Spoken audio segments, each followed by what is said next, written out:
Fox 61 News at 10 starts now. Right now at 10, concerns in one Connecticut city about a recent rise in gun violence. The solutions leaders are proposing. Also, a Connecticut man convicted of murdering his girlfriend learned his fate in court.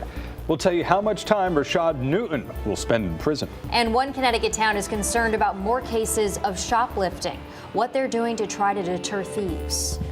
But first on Fox 61, New Haven is looking for solutions to stop gun violence in the Elm City.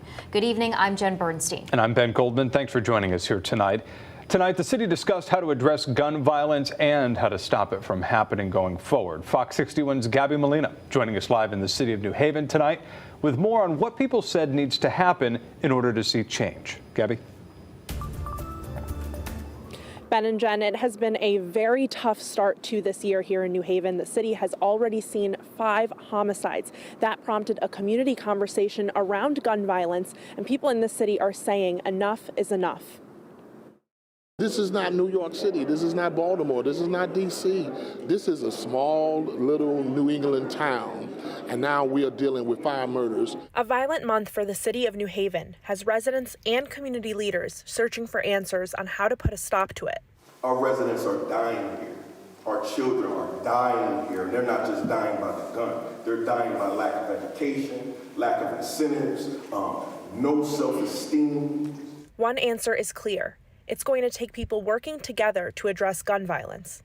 A community conversation Thursday evening showcased that, bringing together local and state leaders, the police department, and community members themselves. Together, we can do a great deal to impact change in our community, to reduce the violence in the community. Starting with the people who are impacted by the violence every day. I come from this culture, the streets, and all the things that come along with it. If you do want to change, you have to be able to identify that the individuals who come from the problem are good agents for change. Law enforcement also plays a role. New Haven police say community policing and walking beats have proven to be effective, but they're also using technology to help. We have expanded the Shot Spotter program, which is a gunshot detective system. We have expanded it in Westville, in Fairhaven, and other parts of the city, and this helps us pinpoint when gunfire happens. And on a state level, officials say they're trying to get ahead of the problem. The day after a shooting is not the time to be talking about what we can do about gun violence. In order to end gun violence, or at least significantly reduce gun violence, we have to develop a proactive strategy. Officials said there also needs to be a focus on non-fatal shootings, not just homicides. The city of New Haven last year had over 100 non-fatal shootings.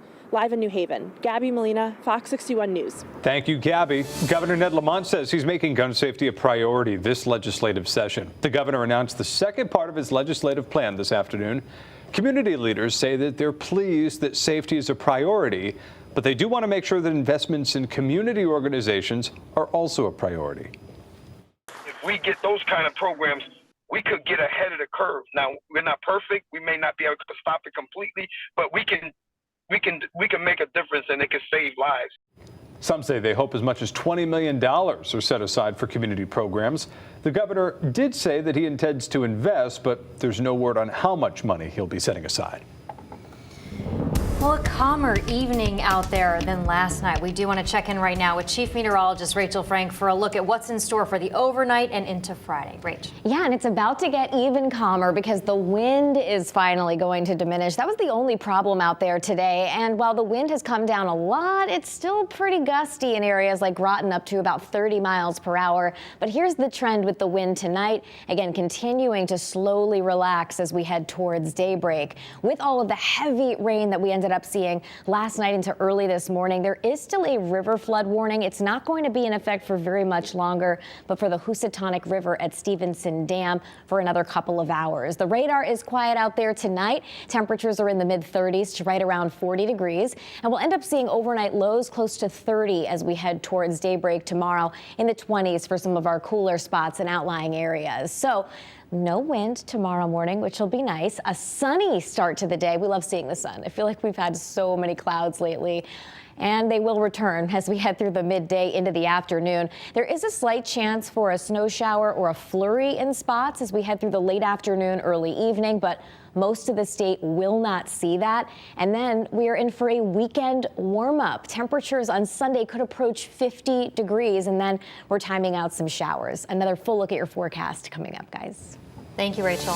Well, the man convicted in the killing of his girlfriend learned his fate today. A judge sentenced Rashad Newton to 35 years in prison this afternoon in the murder of Alicia Mesquita.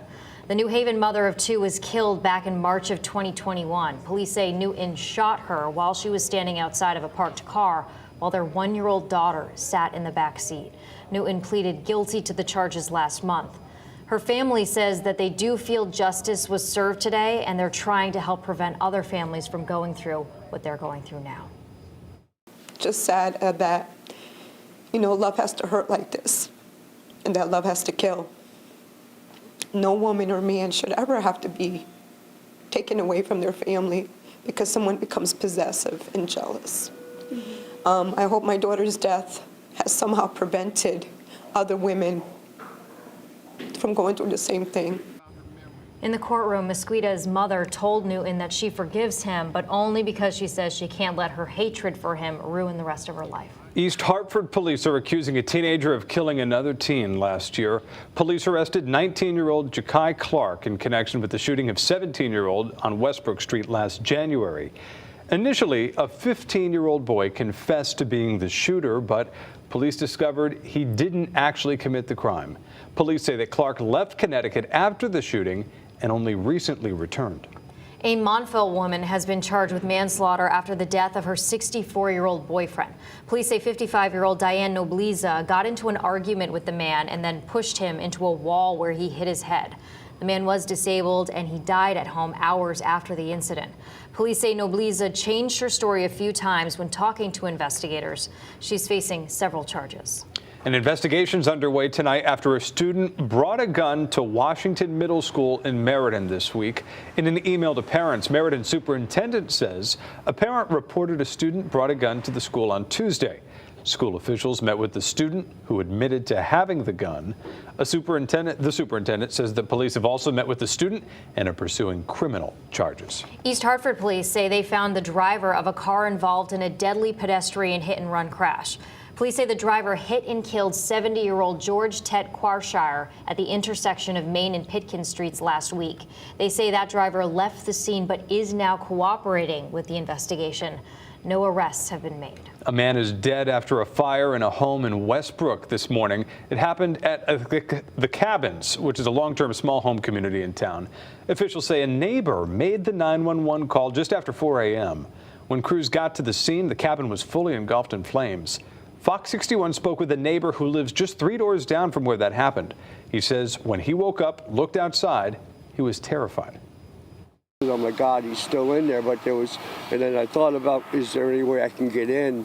And the flames were just too high, the heat was too intense, so I couldn't get close enough to do anything.